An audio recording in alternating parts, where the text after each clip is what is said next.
Alright, it's Henry again, and this is the second part of my resin building tutorial. And if you watch the first part, we've gotten all the construction and the test fitting and pinning and cleanup and all that stuff done. Now we're going to get down to actually painting the kit. Now, painting a resin kit really isn't all that much different than painting a plastic kit. There are just some precautions that you have to take. If you did everything from the first video, like the sanding and the washing and all that, that is going to ensure that your painting experience goes a lot smoother. Because the way resin kits are made, they're handmade and then hand casted in a mold, and they have this oily substance called mold release that they use to keep the two halves of the mold from sticking together and to help the parts come out of the mold a little bit easier. And a little bit of that mold release will still be on the outside of the parts when you get them out of the box, and that stuff can keep the paint from sticking as well as it should. So that's why we washed the kit and we sanded the kit and we did all that preparation in the first part of the tutorial. And one last thing you're going to want to do in preparation for painting is use primer. Now, a lot of you already use primer whenever you do a plastic kit. I mean, really, it's a good idea to use primer basically anytime you do anything except for clear parts. But on resin, you really have to emphasize it. Primer, primer, primer. Absolutely use primer. Because paint doesn't stick to this polyurethane resin quite as well as it does to polystyrene plastic. So even though you were to paint the parts without using primer, the paint may dry and the paint may look good. It's going to scratch off really, really easily. And if you try to do any masking, the masking tape is just going to pull the paint right off. So you definitely want to make sure you use primer on your kit. Now, they do make resin primer.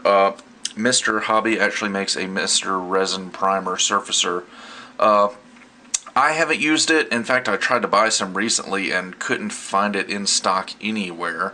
But from everyone I've talked to, using regular old primer works just as well. Apparently the resin primer just sort of chemically binds into the resin a little bit better, but as long as you've done your cleanup and your preparation, using normal primer should work perfectly fine. I've got some Tamiya primer here, two different kinds of Mr. Surfacer, 1200 and 1500, and that's what I'm going to be using for this kit. Actually, already started using, as you can see. And one thing that priming is going to help you do, just like on a plastic kit, but even more so on a resin kit, is it's going to let you see the imperfections. Now, you've already gone and sanded down the excess resin and cleaned up any flash in any areas that you might have needed to, but once you get a nice coat of primer on here, primer really lets those imperfections stand out like a sore thumb, so they'll be easily visible once you get some primer on here. For example, there's a small little bubble right here on the end of this foot, so that'll have to be filled in with putty. And there's some other little imperfections, like this got a little notch here, not really sure what happened there, it doesn't really look like a bubble. And then just some small little minor things, little bubbles. That's another thing that can be common with resin kits, is you'll find very, very, very tiny little bubbles, almost like somebody just took a needle and poked on the kit. Those are actually small little air bubbles caused naturally by the resin casting process, and if you see those, you'll want to use some putty to fill those in. And I just use Tamiya putty. Mr. Hobby also makes a Mr. Dissolved putty. I haven't bought any, but I've pretty much made it. I just took some Mr. Surfacer and I can crack this open, and added some Tamiya putty to it.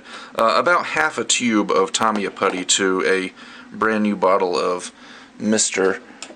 Surfacer, and it's about halfway between the consistency of Tamiya Putty and Mr. Surfacer, and I actually really like this. It's a very good putty and consistency for filling in small imperfections, not big. And when I say small, I mean like 1 millimeter or smaller. I know this is a terrible putty spatula, but this putty mixture is pretty good. I imagine this is probably very similar to what Mr. Dissolved Putty is like. Like I said, I haven't bought any before, but I'm pretty happy with this. So you'll just go through, and anytime you see any little bubbles or any imperfections that can't be sanded away, you can just use a little bit of putty. For larger imperfections, Tamiya Putty and dissolved putty is going to work for small stuff, but for larger imperfections, which you will come across, like for example the bubble on the end of this foot and this little imperfection here, you'll want to use something a little bit more substantial, and that's why I have epoxy putty. I'm using Epoxy Sculpt, made by a company called Aves, A-V-E-S. And you can also use Tamiya epoxy putty. Mr. Hobby makes epoxy putty. Milliput is another popular brand. I think Green Stuff makes epoxy putty.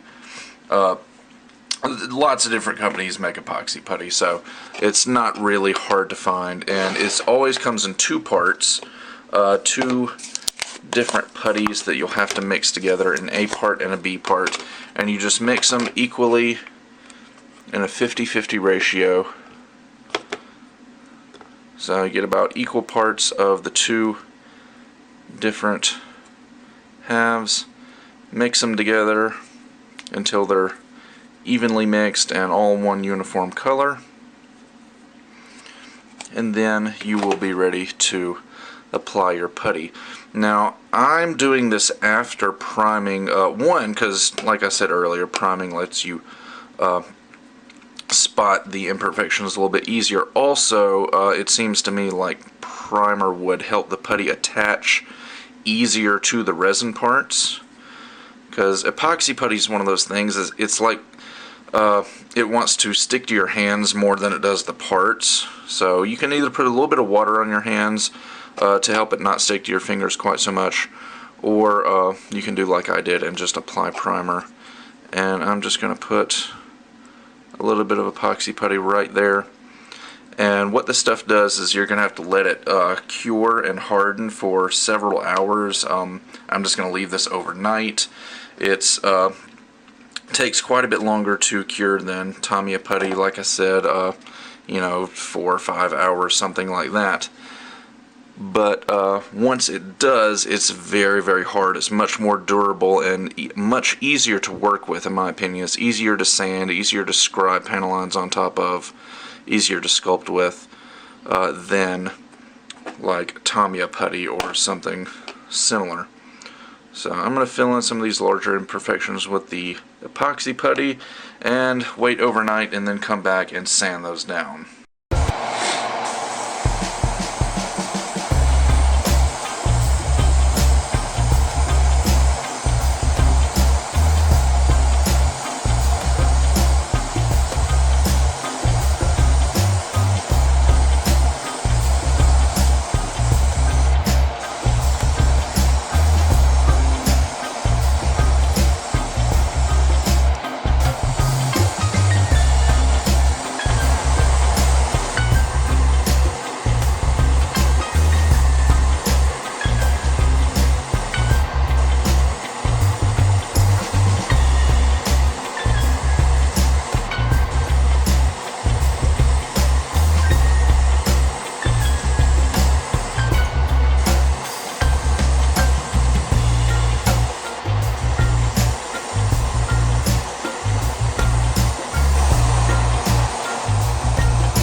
So like I said, the painting process is actually not much different at all for a resin kit than on a plastic kit. The main difference is all in the prep work. So once you've done all the cleanup and the priming, everything after that you can just paint like you were a regular old plastic Bandai kit. I've already finished the painting and I've done a little bit of masking here, and here I just wanted to show an example of how when you pull this masking tape off, none of the paint is coming off. Now, I know this doesn't really look all that spectacular, but if we hadn't done any of that prep work, any of the cleaning or the priming or any of that, then there would be a lot of this paint getting pulled up by the masking tape.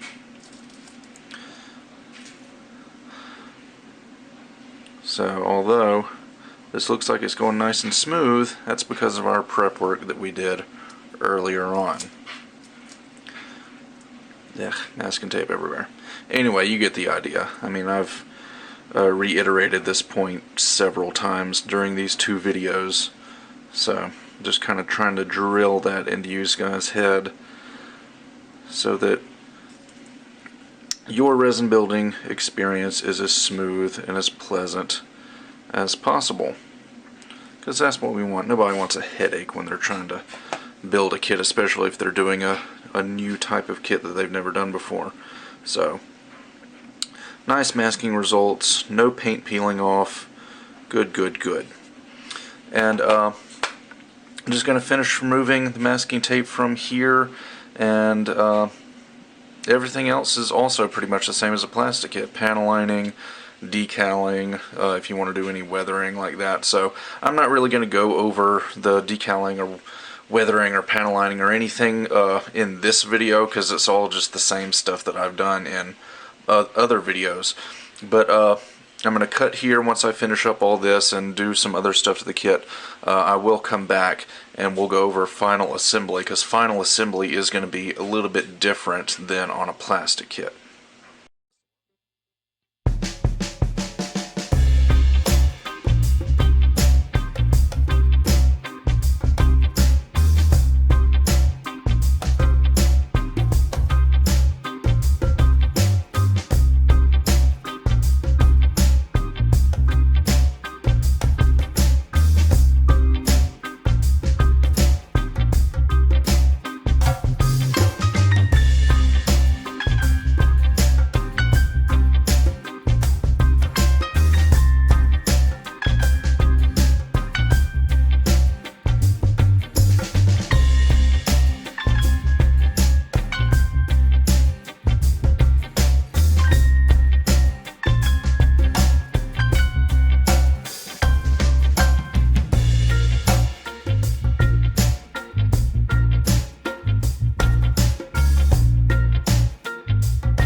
So the painting process, as you can see, is really no different than it is on a plastic kit.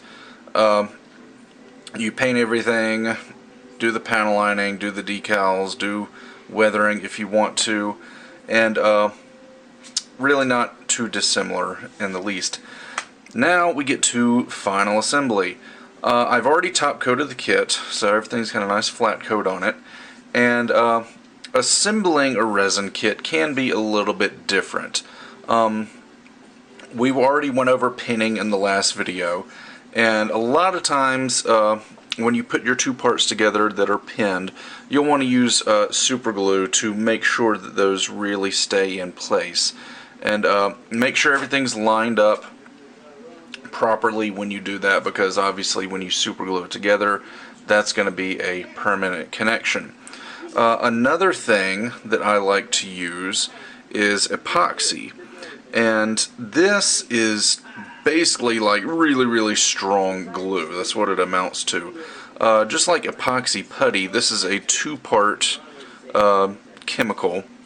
You got two different liquids in this syringe, and you squeeze them out on, I've got like an index card here, and then you mix them together, and you will apply that to the place you want putty, or not putty, glue. Anyway, you just squeeze them out in a 50-50 mixture, like so. And I'm just using a toothpick here, simply because they're cheap and disposable. Because anything you get this epoxy on is going to have epoxy on it forever. I like epoxy because it is strong. I don't know if it's stronger than super glue, but it's at least as strong as super glue. It's very strong glue, but it has a flexibility to it, where super glue is very rigid and can be brittle. Epoxy has a flexibility after it's cured that I find works really nicely with resin kits, since they tend to be sort of on the heavy side. And it's a very thick liquid, so you don't really have to worry about it spilling or running anywhere.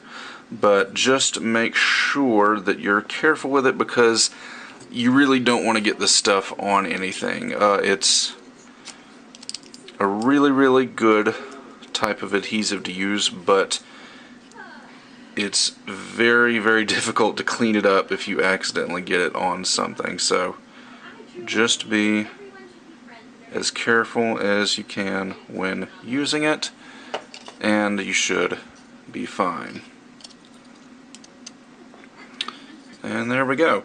And they make epoxies in different curing times. This one that I'm using has a 1-minute curing time. They make 5-minute. I think I've even seen like 10 and 15-minute epoxies. But I think the general rule of thumb is that the longer it takes to cure, the stronger the bond is going to be. So just sort of do your research and decide where you want to go from there. So after final assembly, you will now have a completed resin kit. And one thing I do want to stress is just be patient. If this is your first time doing a resin kit, be patient. It's a lot different than building a plastic kit. And there are some things that are similar, but there are some things that are really different. And there's times when you're probably going to get frustrated, and there's times when you're probably going to want to quit and just, never touch the kit again. For those times, I would say just take a breath, step back, and maybe work on another kit, work on a plastic kit for a while, and then come back to it. Resin kits are all about patience. Really, everything in modeling is about patience, but especially so with resin kits, in my opinion. Don't try to rush it. Don't skip any steps. Just, find your little zen place and just sort of push through with it, and you should turn out fine. If you have any questions about building resin kits, just ask in the comments, or send me a private message or whatever. I'm also on Twitter and Instagram and Facebook if you want to ask questions there. And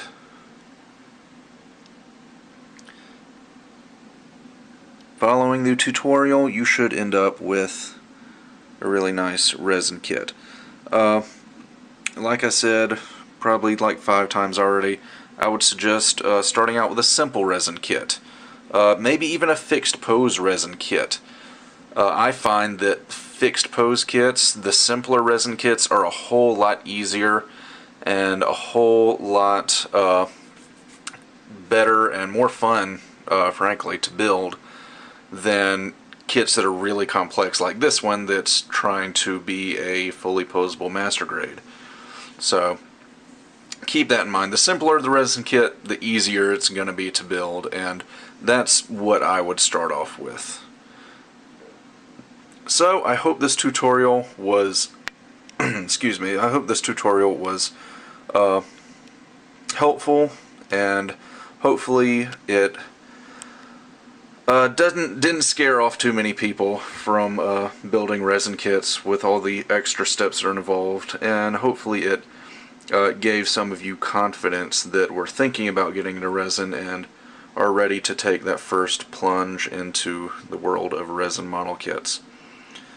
So that about does it for this tutorial, and with that, I'll see you guys next time.